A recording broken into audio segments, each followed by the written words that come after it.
They say some people don't know what they have until it's gone. But my wife didn't just lose what she had. She handed it to someone who actually valued it. My name is Tyler Brennan. I'm 27 years old, a senior network administrator pulling in $78,000 a year at a mid-sized tech firm downtown. Not bad for a guy who started fixing computers in his garage. But none of that matters now. What matters is that I was married to my high school sweetheart, Stephanie, for 5 years. Was being the operative phrase. Let me take you back to where it all began, because understanding how we started makes what happened later cut so much deeper. I met Stephanie Carson in junior year chemistry class. Picture this: me, the quiet computer kid with thick glasses and social anxiety, paired with the most popular girl in our grade for a semester-long project. Stephanie was everything I wasn't: confident, outgoing, effortlessly beautiful with that long blonde hair and smile that could light up a room. She needed tutoring in chemistry. I needed someone to actually talk to me without looking at me like I was some kind of lab experiment myself. What started as study sessions in the library became something real. She'd laugh at my terrible science jokes. I'd help her understand molecular structures. Slowly, impossibly, we became friends. Then more than friends. By prom, we were inseparable. She chose me, the computer nerd, over the football captain who'd been chasing her for months. College nearly broke us. She went to state for communications. I stayed local for computer science. 2 hours apart might as well have been 2 different planets. But we made it work with weekend visits, daily phone calls, and the kind of naive faith that only teenage love can sustain. When she graduated, she moved back home. When I graduated, I proposed. Our wedding was small and perfect. 22 years old, both of us, standing in her parents' backyard under white Christmas lights, promising forever to each other. Her father walked her down the aisle with tears in his eyes. Her mother cried through the entire ceremony. Even her little sister Emma was sobbing into her tissues. Everyone believed in us. Hell, I believed in us. The early years were everything I'd dreamed of. We bought our first house together. Well, I bought it. I'd been saving since high school, working part-time jobs and living at home to build up a down payment. The 3-bedroom colonial on Maple Street wasn't fancy, but it was ours. I put it solely in my name, using my pre-marriage savings, but that was just paperwork. In my heart, everything I had was ours. Stephanie quit her receptionist job after our 2nd year of marriage. "I want to focus on building our home," she said, and it made perfect sense to me. She'd cook dinner, keep the house beautiful, maybe start a family soon. I supported her completely. My parents had shown me what real partnership looked like. Dad working as a mechanic, Mom as a nurse, both contributing in their own ways. I thought Stephanie and I had that same understanding. For a while we did. But somewhere around our 6th year of marriage, things started to shift. Subtle changes at first, easy to dismiss. Stephanie joined a gym and started going religiously, 5 days a week. She began going out more with friends, girls' nights that stretched later and later. She'd come home smelling like alcohol and cigarettes, laughing about stories she wouldn't quite explain fully. "You should come out with us sometime," I'd suggest, and she'd wave me off. "It's just girl talk, Tyler. You'd be bored," she would reply. She started dropping comments that made my stomach twist. "Sometimes I wonder what would have happened if I hadn't settled down so young," she'd say while scrolling through Facebook, looking at college friends posting pictures from bars and concerts. "I feel like I missed out on so much." Her phone became a permanent fixture in her hand, always face down on the table, always with her in the bathroom, always silent when I was around, but constantly buzzing when she thought I wasn't paying attention. When I'd ask about late-night texts, she'd say it was work or family or friends with relationship drama. I suggested date nights, weekend getaways. She always had excuses. Too tired from the gym, plans with friends. "Maybe next week, Tyler," she'd always respond. The worst part was how she made me feel crazy for noticing. When I'd point out that she seemed distant, she'd accuse me of being clingy. "You're imagining things," became her favorite phrase. My upbringing had taught me that commitment meant something, that marriage wasn't disposable. My parents had been together for 32 years. They'd shown me what real love looked like: steady, faithful, enduring. I thought Stephanie shared these values. I was an idiot. That last Tuesday morning, 7 years into our marriage, I woke up to an empty bed. Stephanie's side was cold. I called her name. No answer. Walking downstairs, I saw a folded piece of paper on the kitchen table with my name written across it. I opened it, read the first line, and my entire world collapsed in the space between one heartbeat and the next. "Tyler, I love you, but I can't do this anymore. I married too young and I've never been with anyone but you. I need to explore other options before I can commit to having children and spending the rest of my life with one person. I'll be staying with friends for a while to figure things out. Please don't try to contact me. I need space to discover who I am when I'm not somebody's wife. I'll come back when I'm ready to talk about our future. Stephanie." I read it 3 times before the words actually penetrated. Each reading felt like another punch to the gut. The clinical detachment of it. The way she wrote about our marriage like it was a subscription service she could pause whenever convenient. The assumption that I'd be waiting here like some loyal dog when she decided she was done exploring. But what gutted me most was that final line. "I'll come back when I'm ready." Not if. When. Like it was a given that I'd still be here, that our marriage would still be here, that she could just walk back into the life she'd abandoned whenever she felt like it. The strangest thing was how calm I felt. I wasn't crying, wasn't screaming, wasn't throwing things. I was just empty, numb. Like my emotional system had overloaded and shut down completely. I got dressed, went to work, sat in meetings, fixed network problems, answered emails, functioned like a human being while feeling completely disconnected from everything around me. That evening, I called Stephanie's parents. Robert Carson answered on the second ring. "Tyler, how are you, son?" He greeted me warmly. "Robert, I need to tell you something. Stephanie left this morning. She left a note saying she needs to explore being with other people before committing to our marriage," I explained. The silence stretched so long I thought the call had dropped. "What?" His voice was barely a whisper when he finally responded. "She said she married too young and needs to see what else is out there before having kids with me," I continued. "Jesus Christ, Tyler, I'm so sorry. I don't even know what to say," he replied, and I could hear him breathing heavily. "Has she called you? Explained anything?" he asked. "No contact. The note said not to reach out to her," I answered. "This is insane. Linda's going to lose her mind." "Have you talked to Emma?" he suggested. Emma, Stephanie's younger sister, 24 years old, a dental hygienist with her life together in ways Stephanie apparently didn't. Emma had always been sweet to me, always seemed to genuinely like me as a person, rather than just tolerating me as her sister's husband. "Not yet. I wanted to call you first," I replied. "Tyler, listen to me.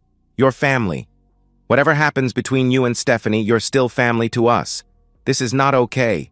What she's doing is not okay," he declared firmly.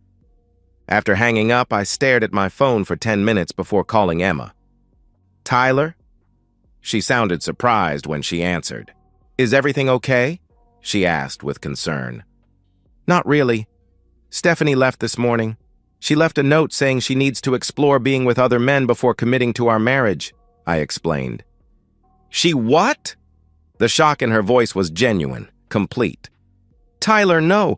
Oh my God, are you serious?" she exclaimed. "I have the note right here," I confirmed. That's insane. That's not... God, I knew she was being weird lately, but I never thought..." Her voice trailed off, then came back stronger. "Are you okay? Do you need anything? Company? Food? I can come over," she offered immediately. "You don't have to..." I started to protest. "I'm already getting my keys. Give me 20 minutes," she interrupted decisively. Emma arrived in 18 minutes carrying bags of Thai food, my favorite, which she'd somehow remembered from family dinners. She took one look at me standing in the doorway and immediately wrapped me in a hug that lasted longer than was probably appropriate for a sister-in-law. But it was the first human warmth I'd felt all day. We sat on the couch, eating pad thai and trying to make sense of what Stephanie had done. I noticed she'd been restless, Emma admitted quietly. She kept complaining about settling down too young, about feeling like she'd missed out on her 20s. But Tyler, I told her she was being ridiculous. I told her you were a great guy and that she should appreciate what she had, she explained. You said that to her? I asked, surprised. Multiple times. She'd go on these rants about how all her single friends were having adventures and she was stuck playing house. I kept telling her that those friends were also lonely and dating losers, that what you two had was real, she replied with conviction. Over the following weeks, Emma became my lifeline. She checked in every day, sometimes just a text to make sure I was eating, sometimes showing up with dinner or inviting me out for coffee. She never made it feel like pity or obligation. It felt like genuine care from someone who actually wanted to spend time with me. We'd talk for hours, about work, about books, about our families, about everything except Stephanie, until one evening when Emma brought it up herself. Can I ask you something? Were you happy? Really happy, I mean. Before all this, she inquired gently. I thought about it honestly. The last year? No. I was trying to be happy. I was trying to make her happy. But she'd become someone I didn't recognize. Someone who seemed to resent everything about our life together, I answered truthfully. She did resent it. She used to call me and complain about how boring you were, how predictable your life was, how she felt trapped, Emma revealed, looking at me with something like pain in her eyes. I always defended you. I always told her she was lucky to have someone stable and loyal and kind, she added firmly. 6 weeks after Stephanie left, I realized something that should have terrified me, but instead felt like the most natural thing in the world. I hadn't thought about Stephanie in 3 days. Instead, I'd been thinking about Emma, about her laugh when I told stupid jokes, about how she listened when I talked, really listened, about how comfortable it felt when she was in my house, in my space, in my life. I was falling for my wife's sister, and I wasn't going to fight it anymore. I invited Emma over for dinner on a Thursday night, not as the friend who'd been supporting me through the worst time of my life, but as something more. I cooked, really cooked, not just ordered takeout. Herb-crusted chicken with roasted vegetables and homemade mashed potatoes. The kind of meal Stephanie always said was, too much effort for just us. Emma arrived with a bottle of wine and that smile that had become the best part of my days. She was wearing a blue sundress that brought out her eyes, and she'd done something different with her hair. For the first time since she'd been coming over, it felt like a date. "This smells amazing," she said, following me into the kitchen. "When did you learn to cook like this?" she asked admiringly. "I've always known how. Stephanie just never wanted me to bother," I replied. "Her loss," Emma responded, and something in the way she said it made my heart speed up. We ate at the dining room table instead of on the couch, with actual candles and the good china that hadn't been used in months. The conversation flowed easily. It always did with Emma. But there was an undercurrent tonight that we'd both been dancing around for weeks. "Emma," I said as we finished the main course, "I need to tell you something." She set down her fork, suddenly serious. "Okay," she replied quietly. "I want to thank you for everything you've done these past 2 months, for being here, for caring, for making sure I didn't disappear into my own head," I began earnestly. "Tyler, that's what friends do." She started to protest. "You're more than a friend," I interrupted, the words coming out quietly but firmly. "You've been there every single day. You've cared about me more in the last 8 weeks than Stephanie did in the last year of our marriage." Emma's cheeks flushed pink. "Tyler," she whispered, I reached across the table and took her hand. I'm not saying this to make things weird between us. I just want you to know that you matter to me, not as Stephanie's sister.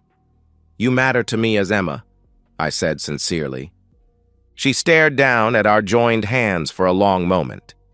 When she looked up, her eyes were bright with unshed tears. You matter to me too, she confessed softly. Over the next month, we spent almost every evening together. Sometimes at my house, sometimes at her apartment, sometimes just walking through the park or getting coffee downtown. One night, we went to see a movie, and when I drove her home, neither of us wanted the evening to end. We sat in her driveway talking until nearly midnight. When she finally reached for the door handle, I caught her hand. Emma, I called softly. She turned to look at me, and I saw something in her eyes that made my breath catch. Permission. Hope. The same feeling that had been building between us for weeks. I kissed her. Soft at first, tentative, giving her every opportunity to pull away. Instead, she kissed me back with a sweetness that made my chest ache. When we finally broke apart, she rested her forehead against mine. Is this wrong? She whispered. She left me, I said firmly. She chose to walk away. I know, but she's my sister, she replied with uncertainty. She made her choice, Emma. I'm making mine, I declared with conviction. Emma moved some belongings into the house gradually. Not a dramatic announcement, just small things that made sense. A toothbrush, some clothes for when she stayed over, her favorite coffee mug. It felt natural, organic, like she belonged there in ways Stephanie never quite had. While our relationship deepened, I was taking care of practical matters. The divorce attorney I consulted confirmed what I'd suspected. Since the house was solely in my name, purchased with my pre-marriage savings, Stephanie had no claim to it. With no children and Stephanie having contributed nothing financially for the past 3 years, the divorce would be straightforward. She abandoned the marriage, the lawyer explained professionally. Combined with her own written admission that she left to explore other options, she has no leverage here. I had the papers drawn up but didn't file them yet. I was waiting. I knew Stephanie would come back eventually, probably when her adventure got expensive or lonely or both. I wanted to be ready. I also changed the locks, consolidated our shared bank accounts into my name only, removed her from my health insurance. It wasn't vindictive. It was practical. She'd chosen to leave. I was choosing to move forward. Emma knew about all of it. She wasn't jealous or insecure about Stephanie's inevitable return. If anything, she seemed grimly satisfied that I wasn't sitting around waiting like a faithful dog. She's going to lose her mind when she finds out, Emma said one evening as we cooked dinner together. About us, I mean, she clarified. I stopped chopping vegetables and looked at her. Are you okay with that? With whatever happens when she comes back? I asked. Emma's smile was small but fierce. Tyler, my sister threw away the best thing that ever happened to her. She doesn't get to be upset when someone else recognizes your worth, she replied with determination. It might get ugly, I warned. Let it get ugly. She made her choice 3 months ago. You've made yours. She doesn't get to walk back in and pretend there aren't consequences, she responded firmly. You know she's going to lose her mind when she finds out, right? Emma added with a knowing look. I smiled grimly. Good. Let her feel what I felt when I read that note, I replied. Exactly 3 months after Stephanie left, Emma and I were in the living room when we heard a car pull into the driveway. We exchanged a knowing look. We both knew this moment would come. I walked to the door, divorce papers already in my jacket pocket. Emma stood beside me, no longer hiding. The knock came. I opened the door. Stephanie stood there with her suitcase, mascara smudged, looking like someone who'd just realized she'd made the worst mistake of her life. She was right. Stephanie stood at the door, suitcase in hand, hair different, shorter, darker, makeup smudged from crying, eyes red and desperate. Her first words carried an assumption that would shatter within seconds. "Tyler, I'm home," she declared, as if nothing had changed. The audacity of that word, home, hit me like a physical blow. 3 months of silence, of abandonment, and she stood there calling this place home like she'd never left. Like the note on the kitchen table had been some minor misunderstanding instead of a declaration of war on our marriage. I didn't move, didn't speak. My silence was more powerful than anger would have been. Stephanie's eyes drifted past me into the house, and she saw Emma in the kitchen making coffee, wearing one of my old college sweatshirts. The sight hit her like a sledgehammer. "Emma, why are you here?" she asked with growing confusion. Emma walked forward calmly, stood beside me with natural intimacy, and delivered the line that shattered Stephanie's world. "I live here now," she stated matter-of-factly. Stephanie's face drained of color. "What?" she gasped in disbelief. The horror, the dawning realization, it all hit at once. My voice was cold, emotionless when I spoke. "You left. You made your choice. I made mine." Stephanie's desperation erupted like a dam bursting. "Tyler, please. I made a mistake. I realize that now. I want to come home. I want us to work on this," she pleaded frantically. She was crying, mascara running, hands shaking as she reached for me. I didn't flinch. I reached into my pocket and pulled out the envelope of divorce papers, handed them to her. "What's this?" she asked, though she knew, but she was denying reality. "Divorce papers. Sign them," I ordered coldly. Stephanie's hands shook as she opened the envelope, read the first page. The reality of permanent consequences hit her hard. "Tyler, no. Please. I love you. I was confused. I just needed time," she begged desperately. I cut her off with brutal precision. "You had time. You chose to throw away 7 years for strangers. Now you're dealing with the consequences." "I made a mistake. People make mistakes." Stephanie's voice rose to a shriek, desperate and grasping. Emma stepped forward then, and this moment was critical. Emma wasn't catty or cruel, she was simply honest. "You didn't make a mistake, Stephanie. You made a choice. You walked away from a good man because you were selfish. And now he's found someone who actually values him," she declared calmly. Stephanie turned on her sister with venom. "You're sleeping with my husband?" she accused angrily. Emma's response was calm, final. "Ex-husband. As soon as you sign those papers," she corrected firmly. Stephanie collapsed to her knees on the doorstep, sobbing with complete breakdown.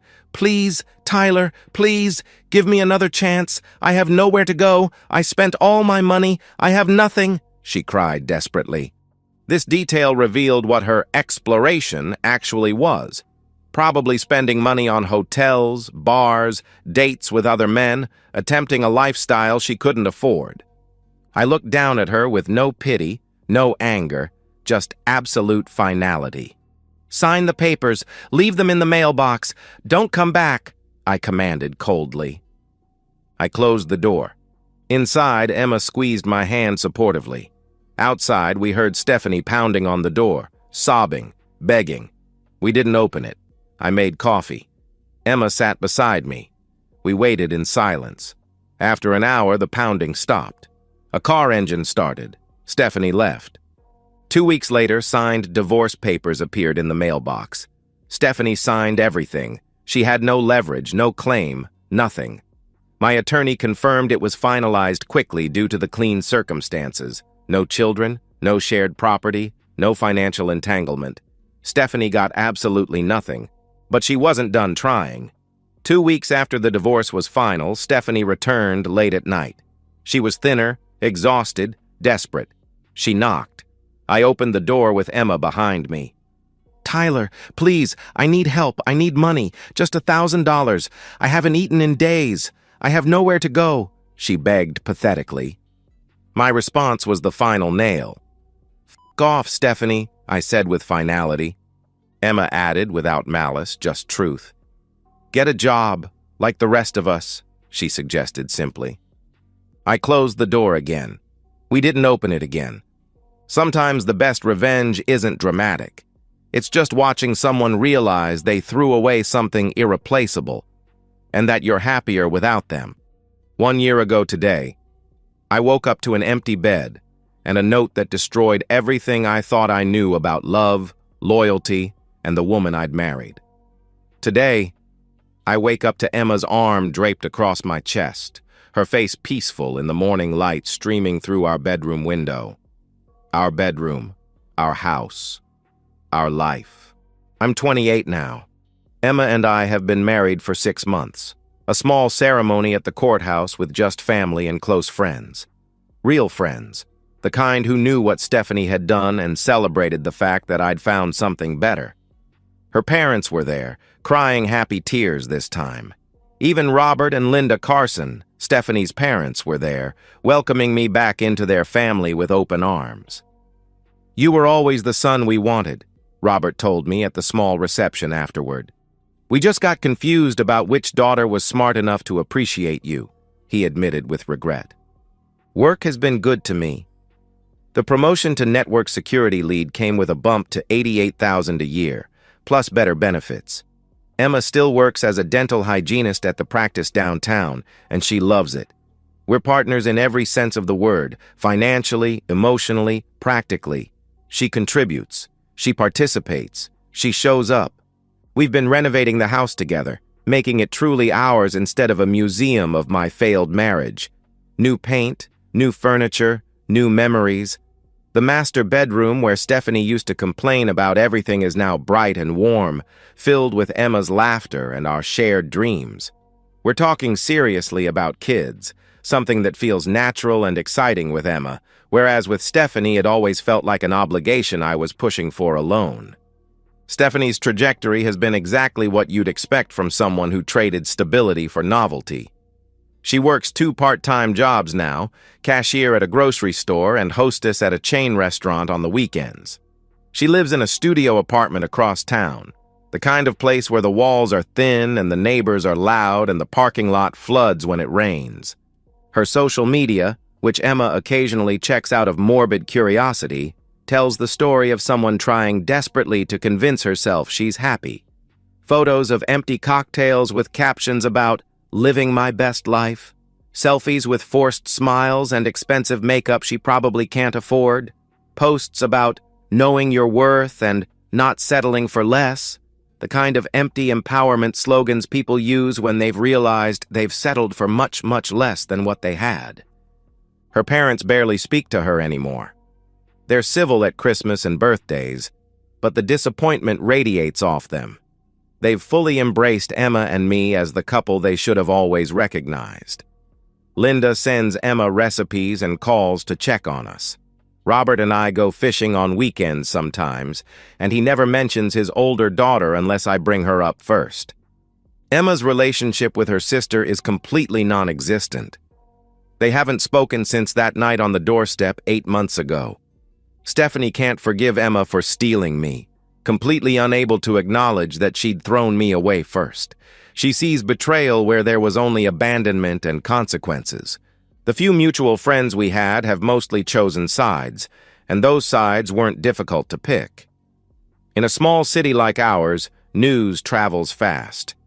Everyone knows what happened, that Stephanie left her devoted husband to explore other men and came back to find him with her sister. The judgment has been swift and permanent. People remember loyalty. They remember faithfulness.